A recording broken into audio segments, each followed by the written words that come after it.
الله ونعم الوكيل. يا حي يا قيوم برحمتك أستغيث لا إله إلا أنت سبحانك إني كنت من الظالمين. ربنا آتنا من لدنك رحمة وهيئ لنا من أمرنا رشدا. اللهم صل على محمد وعلى آل محمد وأصحاب محمد وأزواج محمد وأمة محمد اجمعین الی یوم الدین آمین. الحمد للہ رب العالمین والصلاة والسلام علی سید الانبیاء والمرسلین وعلی آلہ واصحابہ اجمعین الی یوم الدین. الحمد للہ آج 13 اگست 2023 کو سنڈے کے دن ہمارا یہ پبلک سیشن نمبر 107 منعقد ہونے جا رہا ہے. آج محرم الحرام 1445 ہجری کی 25 تاریخ بھی ہے. کل انشاءاللہ تعالی پاکستان کا یوم آزادی، حقیقی یوم آزادی جو ہے 14 اگست 2023 آنے والا ہے. تو اس کے حوالے سے میں ہر دفعہ کوئی نہ کوئی پیغام دیتا ہوں. پچھلے سال بھی جو میں نے پیغام دیا تھا وہ رات کو ہمارے ایک بھائی نے اپلوڈ کیا، وہ لگ رہا تھا اس سال کا پیغام ہے. تو اس کا مطلب ہے کہ کوئی تبدیلی نہیں آئی بلکہ حالات زیادہ ورسٹ ہو گئے ہیں. یہی وجہ ہے کہ آپ اس کو 5 سال بعد بھی سنیں گے تو وہی باتیں آپ کو لگیں گی. جو میں نے پرابلم ہائی لائٹ کی تھی، بجائے اس کے کہ ہم خوشنما باتیں کر کے ایک دوسرے کو جھوٹی تسلیاں دے کر اٹھیں، ہمیں پرابلمز کو سمجھنا چاہیے. میرا خیال ہے اس وقت ملک مزید خطرناک صورتحال سے گزر رہا ہے. اس کی وجہ یہ ہے کہ دہشت گردی کا عفریت دوبارہ باہر آ چکا ہے، اور جو چیزیں ضرب عضب اور رد الفساد کے بعد کافی حد تک ایڈریس ہو گئی تھیں، وہ پرابلمز دوبارہ سے مختلف جگہوں پر نظر آنا شروع ہو گئے ہیں. پلس پاکستان کی جو پولیٹیکل سچویشن ہے وہ بھی آپ کے سامنے ہے. پاکستان کے ایک جماعت کے بڑے لیڈر مسلم لیگ نون کے نواز شریف صاحب وہ باہر بیٹھے ہوئے ہیں، اور ظاہر ہے کہ انہوں نے بھی ابھی عدالتوں سے اپنے کیس فارغ کروانے ہیں تو ہی واپس آ سکتے ہیں. اور دوسری طرف ایک اور بڑی جماعت پاکستان تحریک انصاف کے جو چیئرمین ہیں وہ اٹک جیل کے اندر ہیں، اور ابھی تازہ آپ کو پتہ ہے اسمبلیاں بھی تحلیل ہو گئی ہیں، اور ایک غیر معروف شخصیت پرائم منسٹر کے عہدے کے لیے نامزد ہوئی ہیں. ان میں بس ایک ہی پازیٹیو چیز مجھے نظر آئی ہے کہ وہ بلوچستان سے ہیں. ہم بھی یہ پہلے کہتے ہیں کہ چھوٹے صوبوں کو اہمیت دینی چاہیے، صرف پنجاب کی جاگیرداری نہیں ہونی چاہیے آرمی چیف کی پوسٹ کے اوپر یا چیف جسٹس کی پوسٹ کے اوپر یا پرائم منسٹر کی پوسٹ کے اوپر. تو یہ ایک اچھا ڈیسیژن اس اعتبار سے تو ہے. باقی ظاہر ہے کہ ان کی جو پولیٹیکل تھاٹس ہیں وہ ان کے پرانے بیانات کے ذریعے میڈیا کے اوپر آ چکی ہیں. تو ان سے صرف نظر کرتے ہوئے چلے مستقبل میں جس کام کے لیے انہیں بٹھایا گیا ہے وہ اس وعدے کو پورا کریں، اور ٹائم کے اوپر انتخابات ہوں جو کہ اب آفیشلی آئین کی ساری وہ شکوں کو استعمال کرتے ہوئے فروری 2024 تک لے گئے ہیں. میں تو اس پہ بھی بڑا خوش ہوں کہ اگر فروری یا مارچ 2024 کے اندر بھی الیکشن ہو جائے، کیونکہ ہمارے دلوں میں تو وسوسے آتے ہیں کہ شاید کوئی یہ معاملہ لٹکانے والا ہو رہا ہے. تو لٹکانے سے تو فائدہ نہیں ہوگا، کیونکہ جن لوگوں کا عوام میں سٹیک نہیں ہے انہیں کوئی پرواہ نہیں ہوتی ملک کے ساتھ کیا ہو رہا ہے. جو پولیٹیکل لیڈرز ہوتے ہیں انہیں کم از کم اتنی شرم و حیا ہوتی ہے کہ ہم نے پبلک میں آ کے لوگوں کا سامنا کرنا ہے. تو ظاہر ہے کہ لوگ پھر ان کا انالیسس کرتے ہیں جو کچھ انہوں نے گورنمنٹ کے اندر رہ کے پرفارم کیا ہوتا ہے. تو لوگوں کے لیے جج کرنا آسان ہو جاتا ہے. میں نے پچھلی دفعہ بھی عرض کیا تھا کہ پاکستان کا ایک ہی بڑا مسئلہ ہے، وہ یہ ہے کہ جو لوگ اپنی ڈیوٹیز کے اوپر لگے ہوئے ہیں وہ اپنا کام کرنے کی بجائے دوسرے کاموں کے اندر انٹرسٹ فیل کر رہے ہیں. اس کی وجہ سے نہ صرف یہ کہ وہ دوسرے کاموں کو صحیح طریقے سے کر نہیں پاتے، بلکہ اپنا جو ان کا کام ہے اس کے اندر بھی وہ کمزوری کا شکار ہے۔ اگر ایک چیف جسٹس ہاسپٹل کے وزٹس کرنا شروع کر دے گا، ڈیم فنڈ بنانا شروع کر دے گا، اور اس چیز کی پرواہ نہیں کرے گا کہ لاکھوں کیسز اس کی عدالتوں میں رکھے میں، تو وہ ان کاموں کی طرف کیا توجہ دے گا؟ چونکہ میڈیا کے اندر آنے میں ان لوگوں کو شاید خوشی محسوس ہوتی ہے۔ آپ پچھلے آلموسٹ 7-8 سال سے دیکھ لیں کہ ہمارا جو 9 بجے کا خبر نامہ ہے وہ عدالت نامہ بن چکا ہوا ہے۔ فلاں کو بیل مل گئی، فلاں کو ملنے والی ہے، فلاں کے اوپر فلاں کیس آ گیا، فلاں جج نے یہ ریمارکس دے دیے۔ آج ایک پولیٹیکل جماعت کا لیڈر کوئی بات کرتا ہے، اگلے دن عدالت سے اس کا ریبٹل آتا ہے، حالانکہ ججز کا کوئی کام نہیں ہے کہ وہ کسی بھی سٹیٹمنٹ کے اوپر ریبٹل کریں، سوائے اس کے کہ جس کام کے لیے وہ بیٹھے ہوئے ہیں۔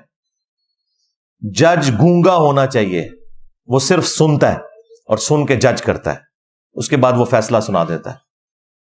یہ نہیں ہوتا کہ وہ ایک اس کو صحافت نامہ بنا کر پیش کرتا ہے اپنی عدالت کی کارروائی کو۔ یہ کام نہیں ہونے چاہیے، اور وہ ہو رہے ہیں مسلسل۔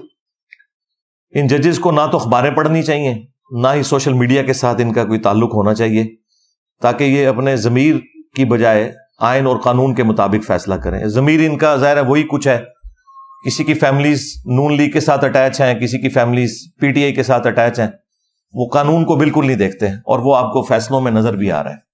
اس لیے میں نے بارہا عرض کیا ہے کہ پاکستان میں پہاڑوں کے اندر ٹنلز کھود کے وہاں پہ بہترین فیسلٹیز دے کے ان ججوں کو بٹھایا جائے، اور وہاں پہ عدالتیں لگنی چاہیے۔ ان ججز تک کوئی بھی اخبارات اور اس طرح کی چیزیں نہیں پہنچنی چاہیے، تاکہ یہ صحیح فیصلہ کریں۔ عدالت کا نظام اگر درست ہو جائے، باقی سارے معاملات خود بخود صحیح ہو جائیں گے۔ ہمارے ملک کا سب سے بڑا مسئلہ یہ ہے کہ عدالتیں اپنا کام صحیح طریقے سے نہیں کر رہی، انصاف کے ساتھ بھی نہیں کر رہی، ٹائملی بھی نہیں کر رہی، اور الٹا تنخواہیں یہ سب سے زیادہ لے رہے ہیں، اور پھر لوگوں کو بیٹھ کے یہ بھاشن دے رہے ہوتے ہیں۔ دوسری طرف ہماری جو اسٹیبلشمنٹ ہے، انہوں نے تازہ توبہ کی تھی، لیکن پھر 9 مئی ہو گیا۔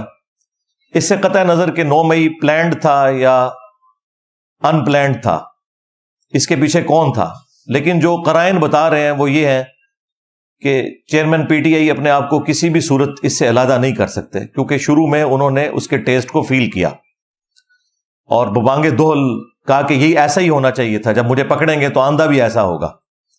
بعد میں وہ جتنی بھی کلیریفیکیشنز دیں، چونکہ شروع میں انہوں نے ایسی سٹیٹمنٹس دی ہیں جس سے ایک عام آدمی یہی رزلٹ نکالے گا کہ وہ اس کے پیچھے تھے۔ اب وہ بھلے کہیں کہ میں اس کے پیچھے نہیں تھا، یہ غلط ہوا، لیکن وہ جو 10,000 لوگ پکڑے ہوئے ہیں وہ کوئی خلائی مخلوق تو نہیں ہے، وہ پی ٹی آئی کے کارکن ہی ہیں۔ تو بڑی مشکل سے یعنی یہ ایک سفر طے ہونا شروع ہوا تھا، لیکن پھر وہ جس طرح 99 کے اوپر جا کے سانپ کاٹ جاتا ہے، وہ سانپ کاٹنے والا مسئلہ ہو گیا ہے۔ اب اسٹیبلشمنٹ پہلے سے بھی زیادہ مضبوط ہو کر پاکستان کی سیاست میں آ چکی ہے، اور جو بڑے ڈیموکریسی کے چیمپئنز تھے، پیپلز پارٹی، مسلم لیگ نون، جو اپنے آپ کو پریزنٹ کرتے تھے کہ ہم ڈیموکریسی کے چیمپئن ہیں، ووٹ کو عزت دو اور اس قسم کے سارے نعرے لگاتے تھے، وہ آ کے اب جسٹیفائی کر رہے ہیں وہ تمام ایکٹیویٹیز کہ جو نہیں ہونی چاہیے ملک کے اندر، اور وہ کہہ رہے ہیں چونکہ 9 مئی ہوا ہے لہٰذا اب وہ بالکل ہاتھ دھر کے سائڈ پہ بیٹھ گئے ہیں اور انہوں نے معاملات دوسروں کے سپرد کر دیے ہیں۔ یہ کوئی اچھی چیز نہیں ہے ان دا لانگ ٹرم، کیونکہ وقت بدلتے دیر نہیں لگتی۔ یہی عمران خان صاحب کی آپ نے تمکنت، غرور، تکبر اور سریا ان کے اندر جو گھسا ہوا تھا وہ بھی دیکھا ہے، اور آج دیکھیں کہ ان کی کیا حالت ہے۔ جب اتارے گئے تھے میں نے اس وقت بھی 40 منٹ کی لائیو سیشن میں گفتگو کی تھی، میری ایک ایک بات ان 1.5 سال کے اندر اندر صحیح ثابت ہوئی ہے۔ تو اب بھی ان کو اب ہوش کے ناخن لینے چاہیے اس حوالے سے، اور دیکھیں کیسا مکافات عمل ہے۔ وہی کیس جو 2017 میں نواز شریف صاحب کے اوپر بنا مس ڈکلیریشن کا، اور اقامے کی بنیاد کے اوپر انہیں نکالا گیا۔ باقی جو کرپشن والا ایک معاملہ تھا وہ تو نہ ادھر کی عدالتیں ثابت کر سکیں، نہ UK کی عدالتیں ثابت کر سکیں، الٹا ان کو کلین چٹ ملی۔ تو اس کے بعد میں تو کم از کم کسی کے اوپر اس اعتبار سے الزام لگانے کے لیے تیار نہیں ہوں. اب یہاں پر بھی جو توشہ خانہ کیس ہے وہ بھی مس ڈکلیریشن کا ہے. یہ جس کیس میں ابھی ان کو سزا ہوئی ہے چیئرمین پی ٹی آئی کو, جس کو وہ گھڑی چوری کیس کہہ رہے ہیں, وہ گھڑی چوری کیس نہیں ہے, بلکہ انہوں نے الیکشن کمیشن کے جو فارم کے اندر جو اثاثوں میں ان چیزوں کو شو کرنا تھا وہ نہیں کیا. سیم وہی کیس ہے جو نواز شریف صاحب کا تھا, بلکہ یہ تھوڑا ورسٹ ہی ہے. انہوں نے تو تنخواہ جو بنتی تھی اپنے بیٹے سے نہیں لی, یہاں پر تو انہوں نے وہ سب کچھ اویل کیا, کروڑوں روپے میں وہ گھڑیاں بیچی. ان گھڑیوں کے بیچنے کو ایتھیکلی تو کوئی غلط کہہ سکتا ہے, قانونی طور پہ کوئی غلط چیز نہیں تھی, اور قانوناً جو چیز غلط ہے وہ توشہ خانہ سے کسی بھی پرائم منسٹر یا آرمی چیف یا چیف جسٹس کو تحفہ دینا ہے, کیونکہ اسلام میں جو توشہ خانہ ہے بیت المال ہے, اس کی ملکیت عوام المسلمین کی ہوگی اور وہ غریبوں کے اندر تقسیم ہوگا مال غنیمت کے طور پر. زکوٰۃ فنڈ اور یہ ساری چیزیں ایک ہی پول کے اندر آئیں گی. بہرحال اس کے اوپر میں پہلے بھی بول چکا ہوں کافی دفعہ. یہاں پر یہ ہے کہ انہوں نے ڈکلیئر نہیں کیا تھا اپنے اثاثوں کے اندر, اور وہی کیس ان کے اوپر بنا اور اس کے اوپر وہ 5 سال کے لیے نااہل ہو گئے. کاش عمران خان صاحب 2017 کی نواز شریف صاحب کی اس طریقے سے ہٹائے جانے کو غلط کہتے تو آج چند لوگ ان کے ساتھ بھی کھڑے ہوتے, لیکن جو لوگ نیوٹرلز ہیں, اس سے مراد عمران خان صاحب والے نیوٹرلز نہیں, اس سے مراد وہ لوگ جو غیر جانبدار ہیں, ہمارے جیسے لوگ. ہم تو یہ کہیں گے کہ اس وقت بھی غلط ہوا تھا, اب بھی غلط ہوا ہے. اس طرح کے قوانین بنانا جس کے ذریعے آپ اس ایکسٹریم لیول کے اوپر جا کے ڈیسیژن کریں, تو یہ کوئی کفر و شرک والا معاملہ نہیں ہو گیا. اس طرح کے معاملات ہر ایک کے اندر پائے جاتے ہیں. اس طرح کے قوانین کو تھوڑا نرم کرنا چاہیے یا اس کی سینسٹیوٹی کا بتانا چاہیے. خان صاحب نے مکمل طور پہ کوئی چھپایا نہیں تھا, انہوں نے اپنے انکم ٹیکس کے جو گوشوارے جمع کروائے تھے ان میں وہ سب کچھ شو کیا ہوا تھا, آدھا کام انہوں نے کیا تھا. لیکن قانون تو آپ کو پتہ ہے اندھا ہوتا ہے, تو وہ قانون کی گرفت میں وہ آگے کہ جو الیکشن کمیشن کے پاس جمع کروائے تھے اس میں انہوں نے ڈکلیریشن نہیں کی تھی, جو قانوناً ظاہر ہے کہ جرمی بنے گا, کیونکہ اسی جرم کے اوپر ایک پرائم منسٹر سپریم کورٹ نے فارغ کیا تھا. تو وہ چیزیں پلٹ کے اسی طریقے سے واپس آ رہی ہیں. اس وقت بھی جو لوگ حکمران ہیں, میں ان سے بھی ریکویسٹ کروں گا کہ آپ اس ایکسٹریم پہ آگے نہ جائیں کہ کل کو وقت بدلے اور خدا نہ خواستہ کوئی ایسے معاملات آئیں اور پھر یہ لوگ آپ سے بدلہ لے رہے ہوں. جب تک یہ لوگ اپوزیشن میں تھے اس وقت ببانگ دول کہتے تھے کہ اگر ہمیں کبھی موقع ملا تو ہم خان صاحب کے ساتھ یہ کچھ نہیں کریں گے, لیکن ایک ایک کر کے وہ ساری کی ساری چیزیں ہوتی بھی آپ کو نظر آ رہی ہیں.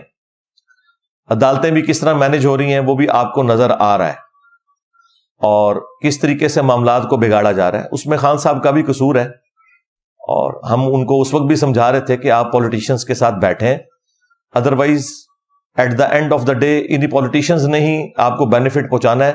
جن لوگوں کے ساتھ آپ امیدیں وابستہ کیے ہوئے ہیں انہوں نے آپ کے کوئی کام نہیں آنا, کیونکہ وہ ہر زمانے میں ٹیشو پیپر کی طرح لوگوں کو استعمال کر کے پھینک دیتے ہیں اور ایک سٹیپ آگے بڑھ جاتے ہیں. لیکن انہیں نہیں سمجھ آ رہی تھی اس وقت. جولائی میں الیکشن مل چکے تھے, بس صرف خان صاحب کو جو لوگ پھونک چڑھانے والے تھے ان میں سے ایک تحفہ ہمارے جیلم شہر کا بھی تھا جو سب سے پہلے چھوڑ گیا, اور وہ اس طرح کی روڈ لینگویج یوز کرتا تھا جلسوں میں, اور ہم اس وقت بھی کہہ رہے تھے کہ یہ آپ کو مروائے گا, یہ ریڈ لائن کو کراس کر رہا ہے. اس طریقے سے گفتگو کوئی بھی پسند نہیں کرتا, سیدھی سی بات ہے. تو وہ دیکھیں وہ سب سے پہلے ہٹا, اور جس نے ساری کی ساری یہ پھونک چڑھائی تھی کہ جی دیکھی جائے گی, یہ ہو جائے گا, وہ ہو جائے گا, لیکن وہ آپ کے سامنے ہے. کچھ بھی نہیں ہوتا میرے بھائی. جب برا وقت آتا ہے نا تو وہ کہتے ہیں سایہ بھی ساتھ چھوڑ جاتا ہے. ہاں, آپ اچھی کاز کے لیے اپنے اصولوں پہ کمپرومائز نہ کرتے ہوئے اچھے طریقے سے چلیں, پھر اللہ تعالیٰ کی طرف سے کوئی تقدیر غالب آ جائے, جس طرح حسین ابن علی کے ساتھ ہوا رضی اللہ تعالیٰ عنہ علیہ السلام, تو اس پہ تو پھر صبر آ جاتا ہے. لیکن جب آپ غلط معاملات کو غلط طریقے سے لوگوں کے سامنے پریزنٹ کرتے ہوئے چلیں، پھر ظاہر ہے کہ آپ کے ساتھ کوئی اس طرح کی ہمدردی والا لیول پہ جا کے ہم ہمدردی نہیں کر سکتے، سوائے اس کے کہ ہم آپ کے مخالفین کو یہ سمجھائیں کہ جو کچھ آپ کے ساتھ ہوا تھا وہ کچھ آپ اپنے مخالفین کے ساتھ نہ کریں۔ توشہ خانہ کے حوالے سے میں نے پہلے بھی عرض کیا تھا کہ بخاری اور مسلم دونوں میں حدیث ہے، نبی صلی اللہ علیہ وآلہ وسلم نے عاملین زکوٰۃ کو، جو زکوٰۃ کے کلیکٹرز ہوتے ہیں، ان کو بھیجا وہ جا کے زکوٰۃ کلیکٹ کریں نبی صلی اللہ علیہ وآلہ وسلم کے بہاف کے اوپر، اور جب وہ واپس آتے تھے تو وہ کچھ مال بیت المال میں جمع کرواتے تھے اور کچھ اپنے پاس رکھتے تھے، بھیڑ بکریاں جو انہیں گفٹ ملی ہوئی ہوتی تھی، اور نبی علیہ السلام سے آ کے عرض کرتے تھے کہ یا رسول اللہ یہ تو وہ ہے جو زکوٰۃ کی مد میں لوگوں نے جمع کروایا، اور یہ وہ گفٹس ہیں جو ہمیں لوگوں نے دیے ہیں۔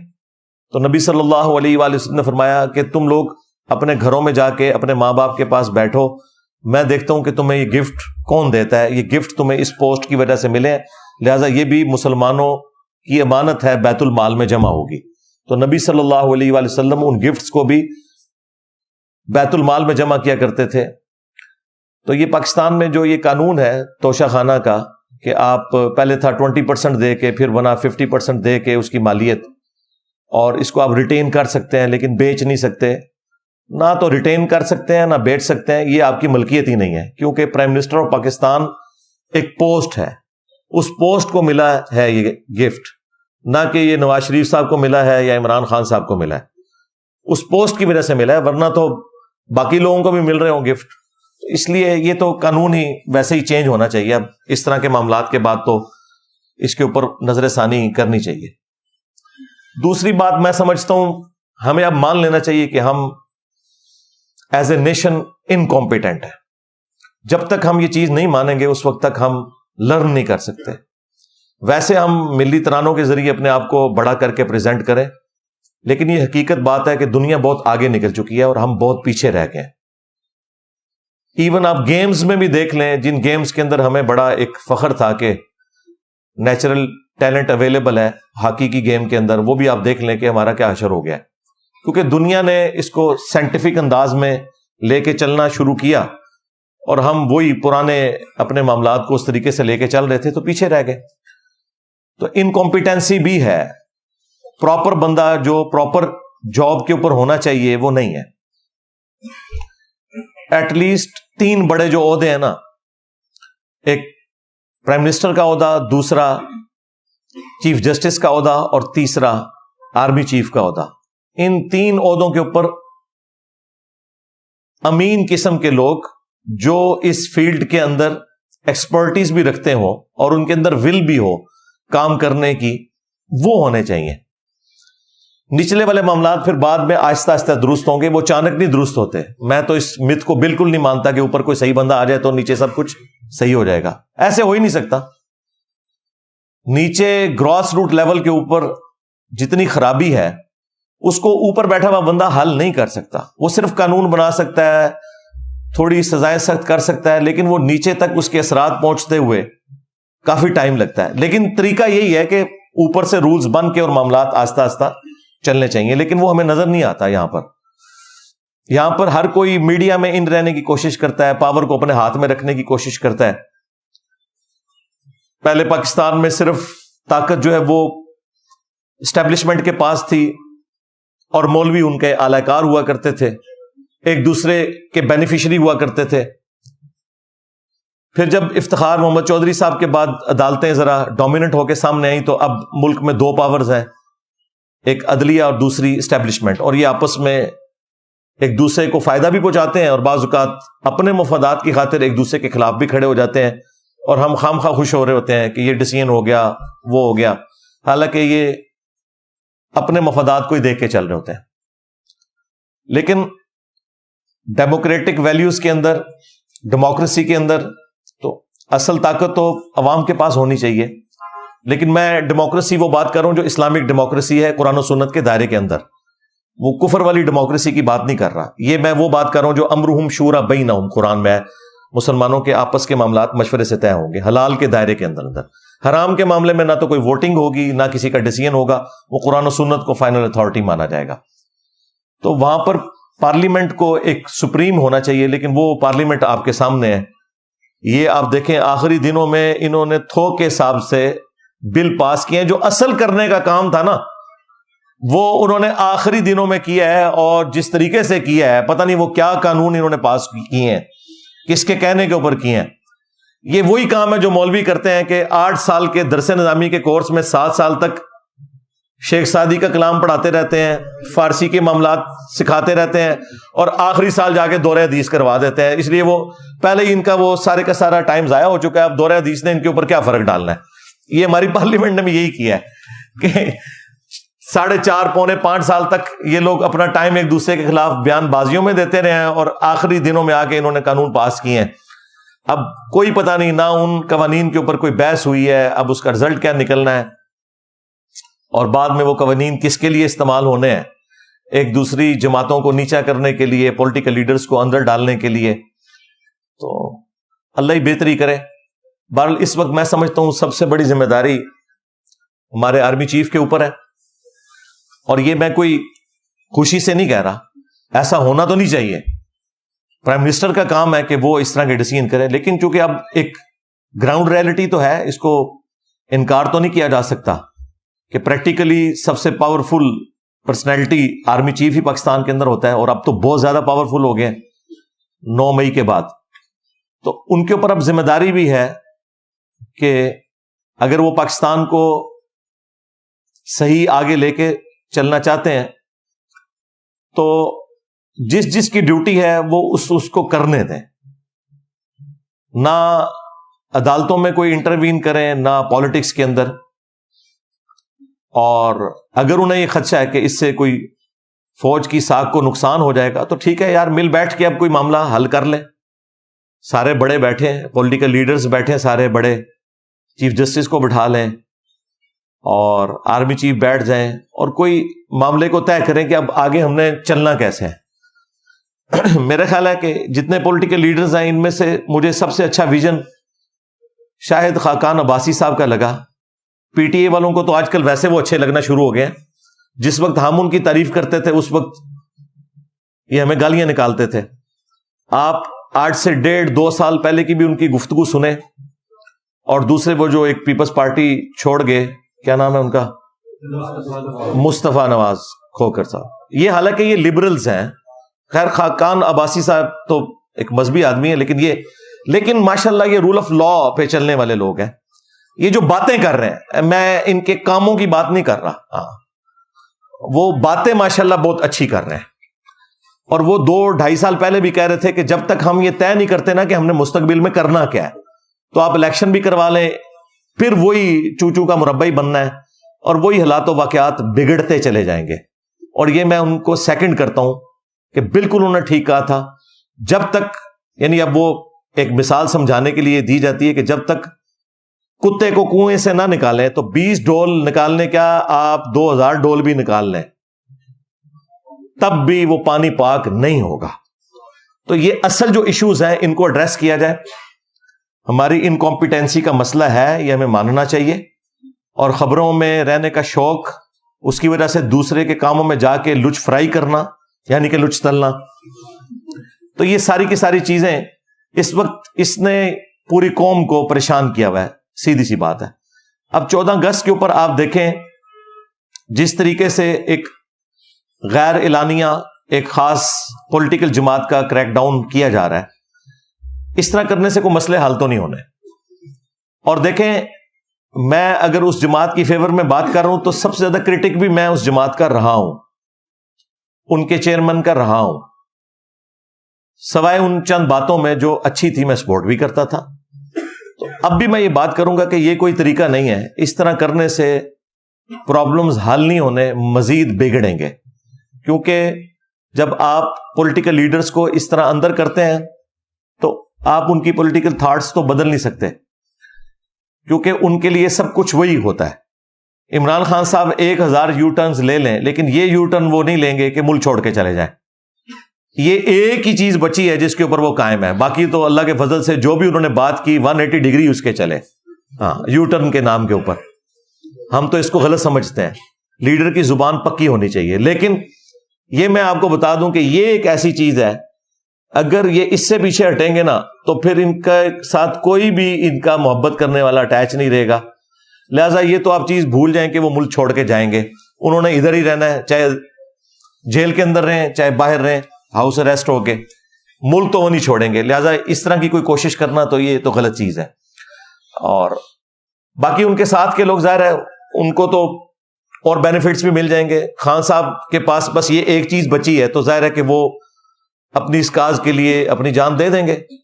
آپ دیکھ لیں ہٹلر کو بھی اینڈ پہ اس نے بنکر میں اپنے آپ کو خود گولی مار لی تھی، لیکن اس نے سرنڈر نہیں کیا.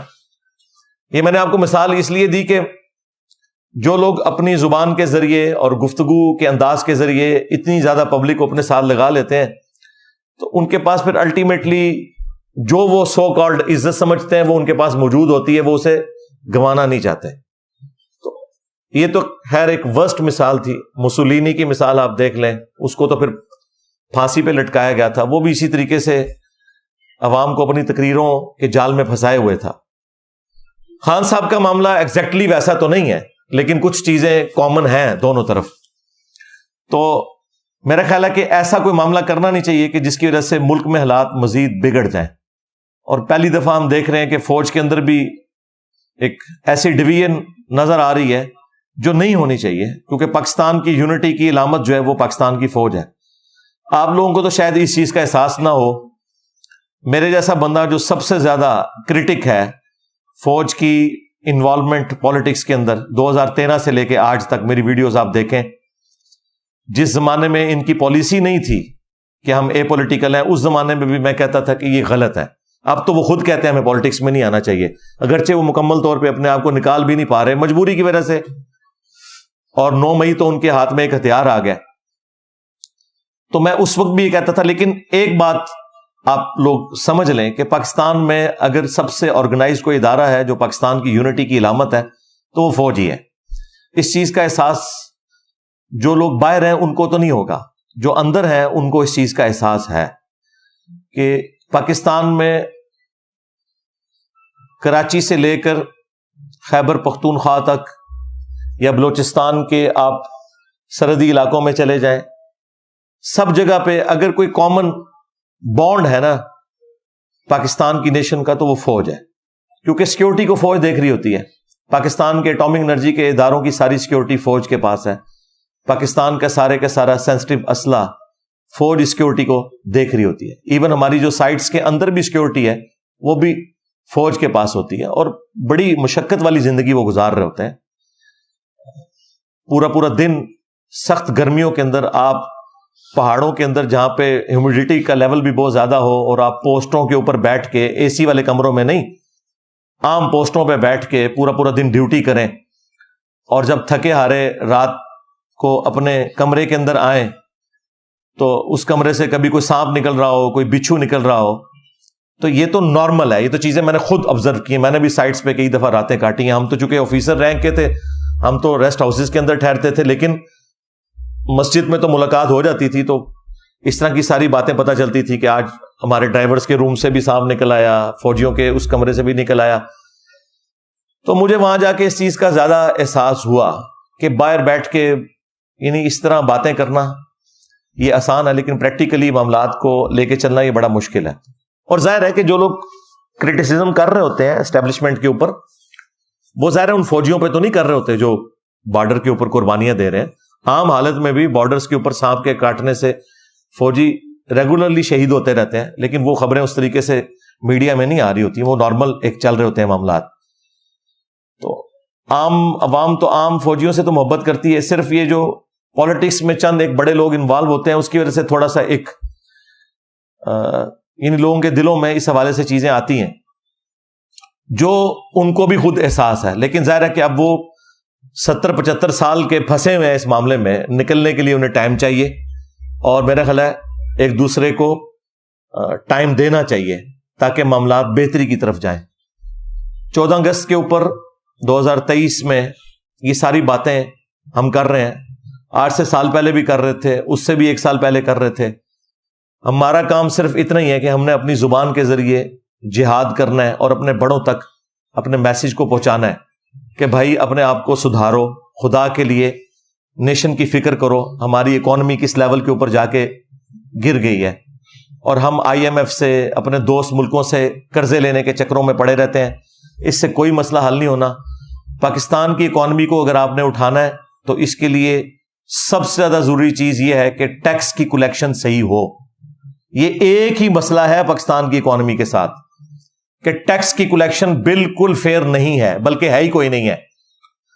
آپ جن ڈاکٹرز کے پاس علاج کروانے کے لیے جا رہے ہیں اور وہ 1500, 2000, 3000 فیس لیتے ہیں, اور آپ کو پرچیوں کے اوپر وہ نمبر بنا کے دے رہے ہوتے ہیں. اگر آپ وہ کیلکولیٹ کریں تو میں آپ کو جیلم شہر, چھوٹا سا شہر ہے, اس کے اندر درجنوں ڈاکٹرز ایسے بتا سکتا ہوں جو لاکھوں کی نہیں ملینز کی دیہڑیاں لگا کے اٹھتے ہیں, لیکن ٹیکس ان کا کوئی نہیں ہے. ٹیکس بیچارہ صرف سرکاری ملازم دے رہا ہے, یا ایک عام غریب آدمی جب پیٹرول بھرواتا ہے تو اس سے زبردستی وہ ٹیکس لے لیا جاتا ہے پیٹرول کی مد میں یا صابن کی ٹکیا کے اوپر, جو انڈائریکٹ ٹیکسز ہیں سیلز ٹیکس کی فارم میں. باقی جو یہ بڑے لوگ ہیں جن سے ٹیکس کلیکٹ ہونے چاہیے, وہ تو آپ نے شبر زیدی کا انٹرویو شاہ زیب خان زادہ کے ساتھ سن لیا. میرا خیال ہے وہ ایک انٹرویو نا پوری پاکستانی نیشن کو دیکھنا چاہیے تاکہ انہیں پتا چلے کہ آپ کا پرابلم کیا ہے. کہ سارے پولیٹیشنز ایک ہیں ٹیکس چوری کرنے کے معاملے میں, خواہ وہ PTI سے تعلق رکھتے ہیں, خواہ وہ مسلم لیگ سے تعلق رکھتے ہیں, خواہ پیپلز پارٹی سے. گورنمنٹ کسی کی بھی ہو, جب بھی ٹیکس لگنے شروع ہوتے ہیں تو یہ سارے اکٹھے ہو کے پہنچ جاتے ہیں. اور وہ شبر زیدی صاحب تو خود چیئرمین PTI کے بڑے چاہنے والے بھی ہیں, اسٹیبلشمنٹ کے بھی بندے ہیں, ان کے بھی چاہنے والے ہیں. لیکن انہوں نے جو باتیں کی ہیں نا وہ بڑی لاجیکل فٹ ان بیٹھتی ہیں. اس وقت کے اگر آپ بیانات نکال کے دیکھیں اس میں انہوں نے خان صاحب کی تعریفیں بھی کی ہیں, لیکن جو خان صاحب کمپرومائز کرتے تھے معاملات میں اس کو بھی انہوں نے ایڈریس کیا. اور جو ایکس آرمی چیف تھے باجوہ صاحب, ان کا بھی ذکر کیا کہ انہوں نے فل سپورٹ کیا, لیکن جب DHA کے اوپر ٹیکسز کی باری آئی تو انہوں نے کہا یار ہاتھ اولا رکھ, میرے بندے بھی تو وچ کر رہے ہیں. تو بس وہی بات ہے کہ ہر بندے دے وچ اپنے فالوورز آ جاندے نے. ہاں, یہ فالوورز بہت خطرناک ہوتے ہیں, بلکہ خطرے ناک ہوتے ہیں. تو پاکستان کا سب سے بڑا مسئلہ ٹیکس کلیکشن ہے. یہ ٹیکس کلیکشن نہیں ہوگی, آپ جتنے مرضی قرضے لے لیں, جو مرضی کر لیں, آپ کی اکانومی نہیں اٹھنی, کیونکہ یہاں پہ لوگ کمائی کر رہے ہیں لیکن ملک کو دے کچھ نہیں رہے. اور پھر کہتے ہیں جی ملک نے ہمیں کیا دیا ہے. مجھے 3-4 دن پہلے ہمارے ٹیم ممبرز میں سے بھائی تھے, تو میں نے یہ وہ جھنڈا لگایا ہوا پاکستان کا, تو مجھے کہتے ہیں میں نے بھی خریدا ہوا لیکن میں نے سائڈ پہ رکھ دیا ہے, اس ملک نے ہمیں دیا ہی کیا ہے. میں نے کہا یار یہ ملک کو پوچھنا چاہیے کہ تم نے ہمیں کیا دیا ہے. ملک نے تو وہ کچھ آپ کو دیا ہے کہ جو آپ سوچ نہیں سکتے. یعنی میں آج اس ایک بڑے منصب کے اوپر اللہ تعالیٰ نے مجھے پہنچایا ہے.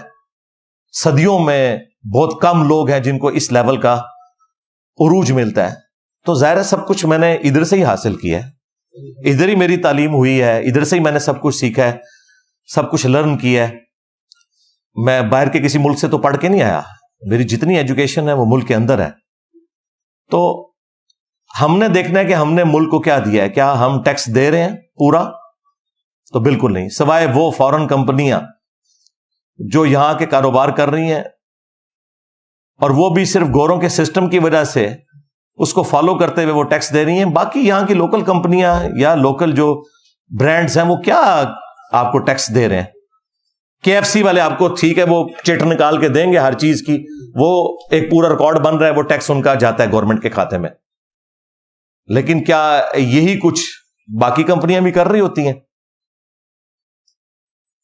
آپ کے یہاں تو پاکستان کے آلموسٹ سارے شہروں سے دور دراز سے بھی لوگ آئے ہوئے ہیں.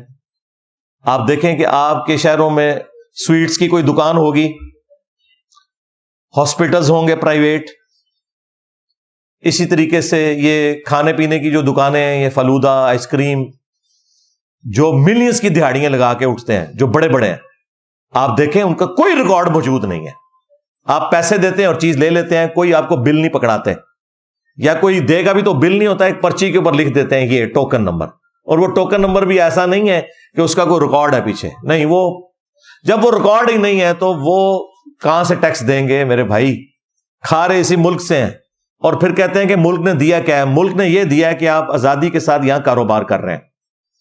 آج پاکستان کی پولیس, عدلیہ, فوج ختم کر دیں تو مجھے یہاں پہ کوئی دکان بھی کھول کے بتائے.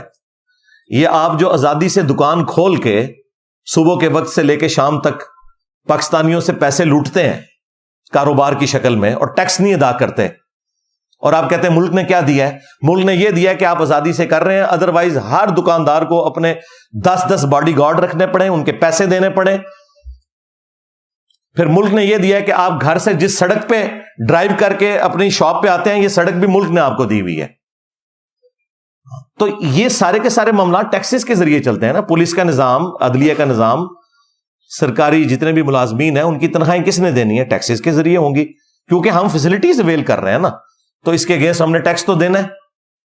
آج بھی یہ جو وابڈا آپ کو بجلی دے رہا ہے، یعنی ان کو آلموسٹ 40-50 روپے کا ایک یونٹ پڑ رہا ہے۔ ظاہر ہے کہ وہ تیل سے بجلی بنا رہے ہیں، لیکن آپ کو وہ دے رہے ہوتے ہیں 20 روپے، 22 روپے، 25 روپے، اور ہم کہتے ہیں جی ریٹ چڑھ گیا۔ ریٹ ابھی بھی تو چڑھ رہا ہے نا، ابھی بھی ہر یونٹ میں 15 سے 20 روپے گورنمنٹ ڈالتی ہے، تب جا کے آپ کو 25 روپے کا وہ یونٹ پڑتا ہے۔ ظاہر ہے ہمارے ساتھ ایک مسئلہ ہے، غریب ملک ہے، ہم نے جس ٹائم کے اوپر کوئی کام کرنے تھے وہ نہیں کیے ہوئے، ڈیمز ہم نے نہیں بنائے ہوئے۔ ہماری ریلوے کا حال بھی آپ کے سامنے ہے، لوگوں نے اپنے ذاتی سروسز کی خاطر ریلوے کا بیڑا غرق کر دیا، ورنہ اتنے بڑے لیول کی جو تجارت ہے وہ تو ریلوے کے ذریعے ہونی چاہیے، جو آج پرائیویٹ ہو رہی ہے۔ تو کوئی ایک مسئلہ تو ہمارے ساتھ نہیں جڑا ہوا۔ تو سب سے بڑا ایشو یہ ہے کہ یہ لوگ ٹیکس نہیں دیتے۔ جب تک ٹیکس جمع نہیں ہوگا اس ملک کا کچھ نہیں بننا۔ یہ میری بات آپ نے یاد رکھنی ہے۔ پاکستان کا صرف ایک علاج ہے کہ ٹیکس ہو۔ باہر کے ملکوں کی آپ مثالیں دیتے ہیں، 100 روپے کماتے ہیں تو 40 روپے ٹیکس دیتے ہیں، 100 روپے میں 40 روپے، اور یہاں پہ لوگ 1 روپیہ بھی ٹیکس نہیں دیتے۔ وہ آٹے میں نمک بھی نہیں جو وہ دے رہے ہیں، جو ان کی ایک دن کی کمائی ہے نا، یہ بھی یہ نہیں دیتے ٹیکس کی مد میں، اور 365 دن یہ کماتے ہیں۔ اور سارے آپ اداروں میں بھی دیکھ لیں، اسی طریقے سے یہ سارے معاملات پھر ٹریگر کرتے چلے جاتے ہیں۔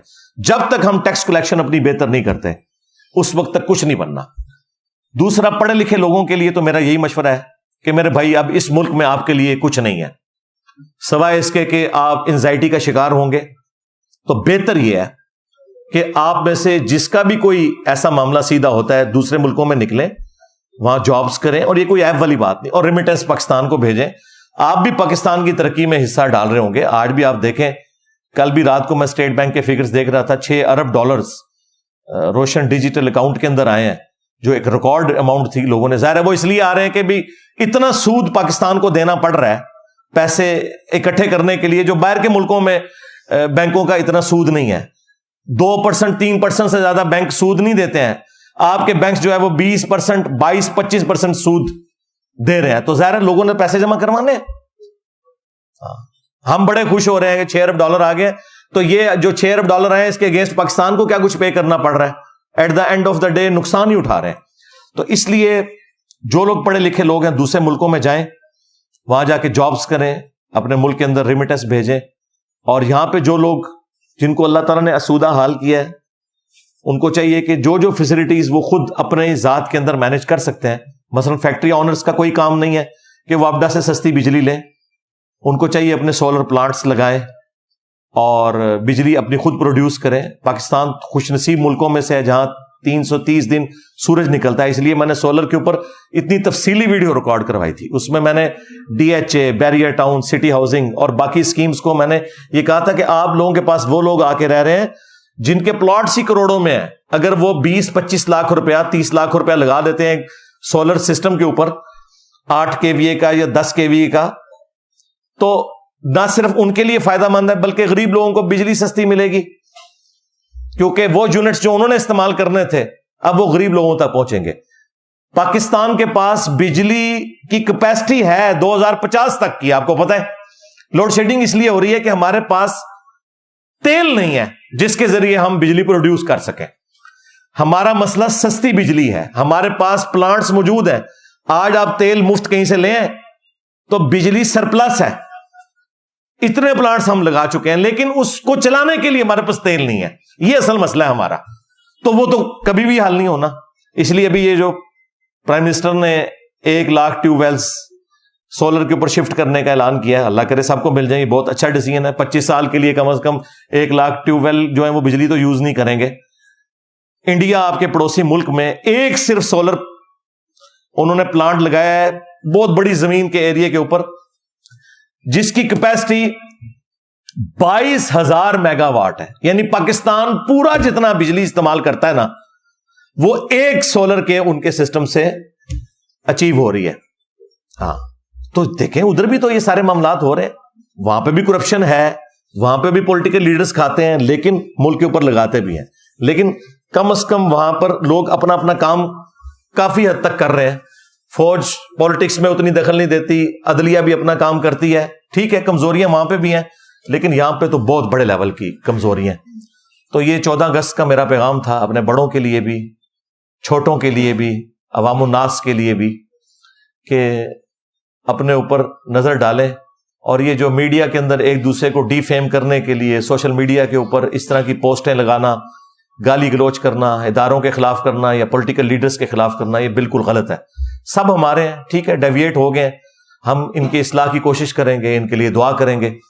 اور آخر میں پوری پاکستانی نیشن کو بالخصوص اور باقی امت کو بالعموم 14 اگست 2023 کی مبارک دوں گا، اور سب سے ریکویسٹ کروں گا کہ اللہ کے حضور دعا کریں کہ اللہ تعالیٰ پاکستان کے لیے آسانیاں فرمائے. بلکہ میرا خیال ہے اس موقع پہ ہمیں دعا بھی کرنی چاہیے.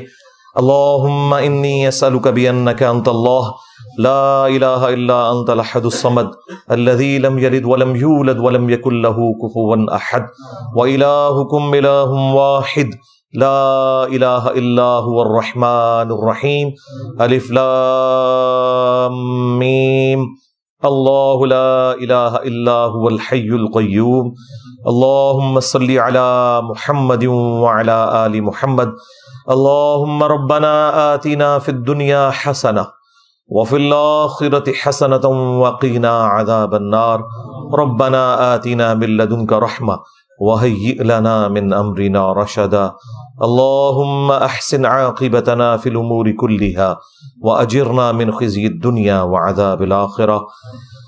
اے اللہ ہمارے ماں باپ کی، ہمارے بیوی بچوں کی، پوری امت کی تمام دینی دنیاوی جسمانی روحانی ظاہری باطنی پریشانیاں، تکلیف، مصیبتیں، دکھ، بیماریاں، دشواریاں دور فرما. اے اللہ ہمارے ملک پاکستان کی خیر فرما، اندرونی اور بیرونی خطرات سے محفوظ فرما، پورے عالم اسلام کی خیر فرما، خصوص بالخصوص چائنا میں، انڈیا میں، کشمیر میں، فلسطین میں، یمن میں، عراق میں، شام میں، افغانستان میں، پاکستان میں، جہاں کہیں بھی مسلمان قسم پرسی کی زندگی گزار رہے ہیں، غیب سے ان کی عزت، آبرو، جان و مال کی حفاظت فرما. اے اللہ ہمارے ملک پاکستان کو دن دگنی رات چوگنی ترقی عطا فرما. اے اللہ یہ مشکلات جو مسلسل سٹارٹ سے ہی ہمارے ساتھ اٹیچ ہیں، اے اللہ ان مشکلات کا خاتمہ فرما. اے اللہ اصلاح کی کوئی راہ نکال دے، ہمارے آنے والی نسلوں کا مستقبل اس ملک کے اندر بہتر ہو جائے. اے اللہ حاضرین کے دلوں میں نیک اور جائز جو دعائیں ہیں قبول فرما. اے اللہ حاضرین کے جو چھوٹے بڑے رشتہ دار فوت ہو چکے ان کی مغفرت فرما،